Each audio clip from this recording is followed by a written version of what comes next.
కోటిగాడి పద్ధతి నాకేదో అనుమానంగా ఉంది. వాడు గాని మారిపోతే ఏమవుద్ది? మా 100 రోజులు పట్నం పోతాడు. అక్కడ సారాకి చీకు ముక్కలకి మొఖం వాసిపోతాడు.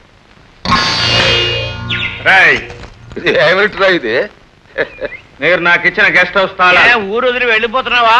మంచిది నాయన, క్షేమంగా వెళ్ళి లాభంగా రా. నీ అబ్బా, నేను ఈ ఊరు వదిలి వెళ్ళిపోతే మీ ఇష్టం వచ్చినట్టు అందరితోనూ ఆడుకోవచ్చు అనుకుంటున్నారేమో. నేను ఈ ఊరు వదిలి వెళ్ళను. అంతేకాదు, ఇక్కడే ఉండి మీ గుండెల్లో నిద్రపోతూ అనుక్షణం మీకు నిద్ర లేకుండా చేస్తాను. ఈ ఊళ్ళో మన వల్ల అన్యాయం అయిపోయిన వాళ్ళకి న్యాయం చేయాలి. మర్యాదగా ఇద్దరు కలిసి 4,000 ఇచ్చుకోండి. ఏమిట్రా కోటికే ఈ వేళాకోళం? ఏదో తమాషాగా అంటున్నావు, క్వశ్చన్ లేదా? ఆర్గ్యుమెంట్ ఏముంది? తమాషా. డబ్బు ఇవ్వకపోతే క్వశ్చన్ లేదు, ఆర్గ్యుమెంట్ లేదు. నీ కాళ్ళు తీసి వాడి చేతుల్లో పెడతాను, వాడి చేతులు తీసి నీ కాళ్ళ దగ్గర పడేస్తాను. ప్రోగ్రాం ఆరంభించమంటారా? ఊరుగా అదే ప్రోగ్రాం, దరిద్ర కొట్టు ప్రోగ్రాం. నీ తర్వాత నేను సత్తాను. సర్దు ఎల్లు. అమ్మా మంచిళ్ళు. ఇగో తాత. తాత ఏం బాబు, మమ్మల్ని ఇట్ట కూడా బతకనివ్వ? మళ్ళీ ఏం చేద్దామని వచ్చావు బాబు? నీకు చేతులెత్తి మొక్కుతాను, మమ్మల్ని ఇట్టా బతకని అన్యాయం చేయక.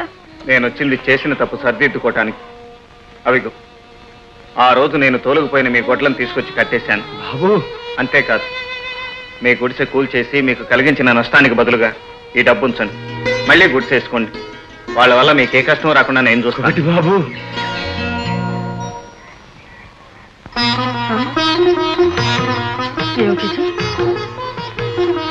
అమ్మా లక్ష్మి, లక్ష్మి ఏమిటమ్మా ఇది? సావిడి కడిగేసింది, గొడ్లకు మేతేసింది. ఇదిగో కుడితి నీళ్ళు కూడా కలిపి ఉన్నాయి, పాలు కూడా తీసేసి ఉన్నాయి. అదిగో తొట్టి నిండా నీళ్లు పోశారు. ఎవరు చేసి ఉంటారమ్మా? నాకు తెలియదమ్మా. ఎవరో మనకు కావాల్సిన వాళ్ళే చేసుంటారమ్మా. చూడు, నీకు ఇష్టమని ఉప్మా చేశాను, ఏడేడిగా ఉంది. రా రా లక్ష్మి. వాటంకుల్ రమ్మని కబురు చేశారట, చూడాలని ముచ్చటేసిందా? ఏడిచావులే, చూడాలన్న ముచ్చట మీ అమ్మ బతికుంటే దానికి కూడా ఉండేది కాదు. ఓ పనుండి పిలిపించాను. ఆ కోటిగాడు మరీ మన కొరకరాని కొయ్యైపోయాడు రా. ఎలాగైనా ఊరందరూ వాడిని తిట్టి తన్ని తరివేసేలా తయారు చేయాలరా. అలా చేయమని ఊరందరూ చెప్పినా? ఇల్లు అలా చెప్తే క్వశ్చన్ లేదు, ముందు ఊరంతా కలిసి నిన్ను వాయించేస్తారు. రే, నీ సిటీ బుర్ర కాస్త ఉపయోగించరా. ఉపయోగిస్తాను. వాడు ఇప్పుడు ఎక్కడున్నాడు? గుళ్ళో. ఓ గుడి. గుడి అన్న తర్వాత గుళ్ళో దేవుడు ఉంటాడు. దేవుడున్నాడు అంటే దేవుడి మెడలో నగలుంటాయి. నగలున్నాయి అంటే అవి దొంగిలించడానికి దొంగలుంటారు.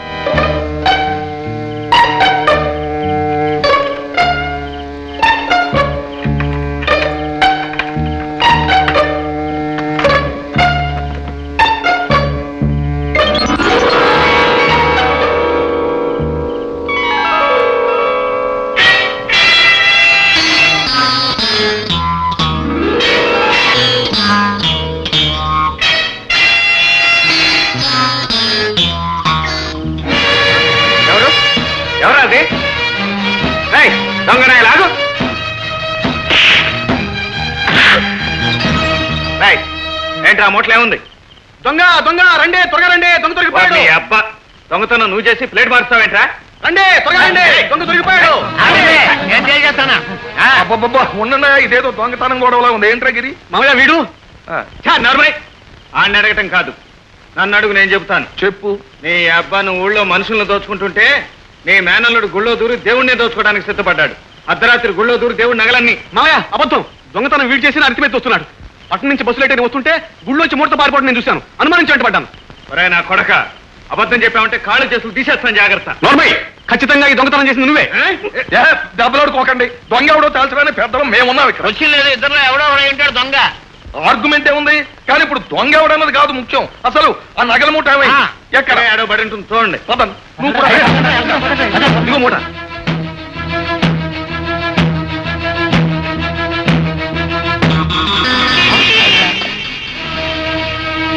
నగల మూట అన్నారు, కంకర్ రాళ్ళు ఉన్నాయి. క్వశ్చన్ లేదు, నగలు ఎవడో ఒకడు మాయం చేసి. ఆర్గ్యుమెంట్ ఏముంది? ఎరా కోటిగా, భక్తి బాగా ముదిరిపోయి నువ్వు గుళ్ళో పడకేయడం మొదలెట్టావు. ఇప్పుడు దేవుడి నగలు మాయమైపోయాయి. ఏమండి జవాబు? ఈ గొడవంతా ఎందుకు బాబు? ముందు గుళ్ళోకి వెళ్ళి నగలోనే లేవో చూస్తే తేలిపోద్దుగా. అవును, తేలిపోద్దు. పదండి పదండి.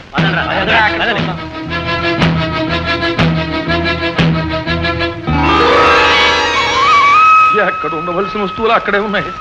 ఎందుకురా అనవసరంగా నువ్వంటే నువ్వని మీలో మీరు కొట్టుకు తెస్తారు.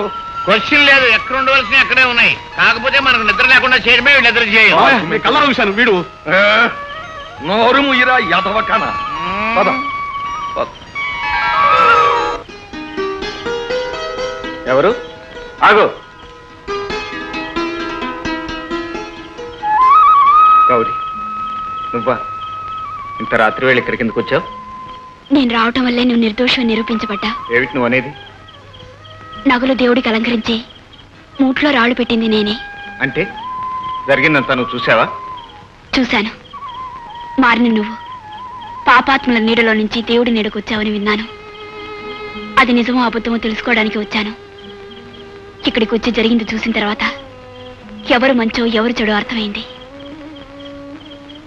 మారతానని నాకు మాటిచ్చిన మావ మాట వరుసకు కాకుండా నిజంగానే మారాడని, మంచి మనిషి, మనసున్న మనిషి అయ్యాడని తెలుసుకున్నాను. గౌరీ, యారా పాపించినాడు, మళ్ళీ ఇక్కడికి ఎందుకు వచ్చావు? నా కొడుకుని చంపడంతో నీ మనసు చల్లబడలేదా? మమ్మల్ని కూడా చంపాలని వచ్చావా? ప్రాణాలు తీసే రౌడీ వేసోపి నువ్వేదో నాకు సాయం చేయడానికి వచ్చినట్టు నేను నమ్ముతాను అనుకున్నావా? నా బిడ్డను పట్టులు పెట్టుకున్న వాడివి నువ్వు ఇంట్లో చాకరీ చేస్తే నేను సహిస్తాననుకున్నావా? నువ్వు కాలు పెట్టిన చోట ప్రతిదీ బూడిదైపోతురా. ఇక్కడి నుంచి గొడ్లకి మేతేసి పెడతానమ్మా. నీ నోట్లో అమ్మ అనే మాట అనుకురా. నీకు తల్లి చెల్లి మనసు మమకారం ఏమీ లేని రాక్షస వెతపి. ఒరే ఒరే ఒరే ఒరే, నీ చేత్తో ఆ గడ్డేస్తే అవి పాలు కాకుండా ఇచ్చేది విషమిస్తాయి. ముందు నువ్వు ఇక్కడి నుంచి వెళ్ళు. వెళ్ళరా? నీకే చెప్పేది వెళ్ళు. నీకే చెప్పేది వెళ్ళు వెళ్ళు. వెళ్తావా లేదా? వెళ్ళరా.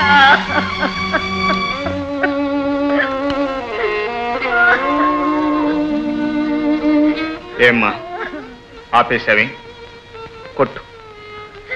తప్పు చేసినప్పుడు నీలా దండించే అమ్మే ఉండుంటే నేను ఏనాడో మంచివాడిగా మనిషిగా మారుండేవాడినమ్మా.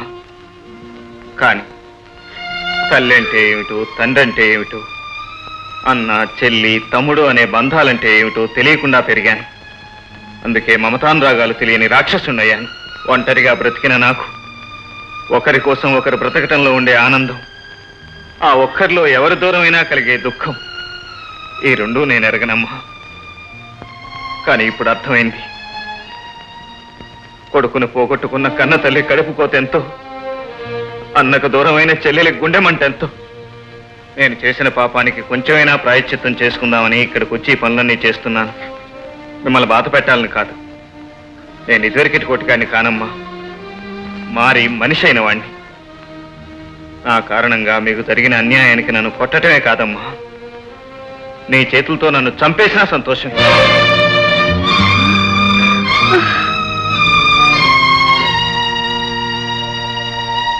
కోటిగాడిని పార్వతమ్మ గొడ్డును బాదినట్టు బాధేసిందా? అయ్యి బాబోయే, ఆడు ఊరుకోడు. పెద్ద రౌడీ, తప్పకుండా కొంప తాగినట్టేస్తాడు. ఆడు అలాంటి కాదు కదండి. నువ్వు నోరు మీరా, పేరాడిది పని మంది.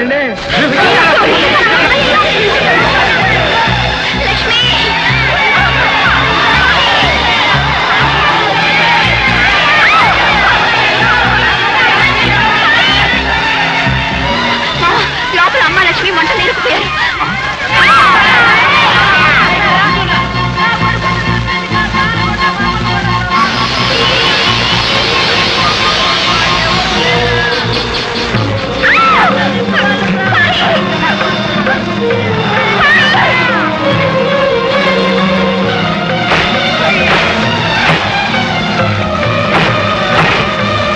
రామ్మా,